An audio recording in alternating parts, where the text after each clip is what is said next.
ভারতের প্রধানমন্ত্রী নরেন্দ্র মোদী বলেছেন, রক্ত নয়, তার শিরায় টকবক করে ফুটছে সিঁদুর। তিনি দাবি করেন, গত 22 এপ্রিল কাশ্মীরের পেহেলগামে হামলার প্রতিশোধ মাত্র 22 মিনিটেই নিয়েছে ভারত।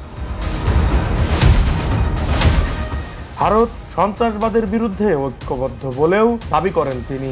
রাজস্থানের বিকানেরে এক জনসভায় মোদী এসব দাবি করেন বলে বৃহস্পতিবার এক প্রতিবেদনে জানিয়েছে ভারতীয় সংবাদ মাধ্যম এনডিটিভি। সংবাদ মাধ্যমটি বলছে, বৃহস্পতিবার রাজস্থানের পাকিস্তান সীমান্তবর্তী জেলা বিকানেরে এক জনসভা থেকে 103টি অমৃত ভারত স্টেশন ভার্চুয়ালি উদ্বোধন করেন প্রধানমন্ত্রী। এই প্রকল্পে ভারতের সহস্রাধিক রেল স্টেশন আধুনিক করে গড়ে তোলা হচ্ছে। ইতিমধ্যেই তৈরি হয়েছে 103টি স্টেশন। বিভিন্ন রাজ্যের স্বকীয় শিল্প, সংস্কৃতি এবং ঐতিহ্য তুলে ধরা হয়েছে এই স্টেশনগুলোতে।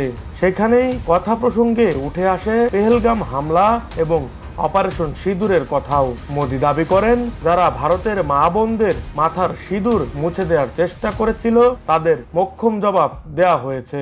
22 এপ্রিলের হামলার জবাব দেওয়া হয়েছে মাত্র 22 মিনিটে।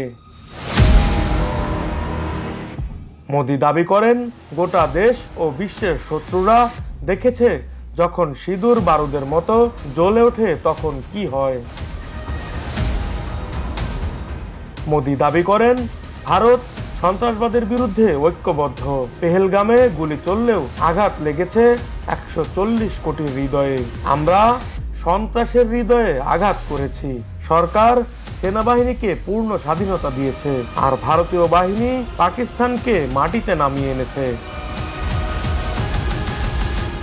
প্রসঙ্গত, অপারেশন সিঁদুরের পর এটি মোদীর প্রথম জনসভা। তিনি স্মরণ করেন 2019 সালে আজাদ কাশ্মীরের বালাকোটে ভারতীয় বিমান হামলার পর তার প্রথম জনসভা হয়েছিল রাজস্থান সীমান্তে। এবারও অপারেশন সিঁদুরের পর তার প্রথম জনসভা আবার এই রাজস্থানেই হলো।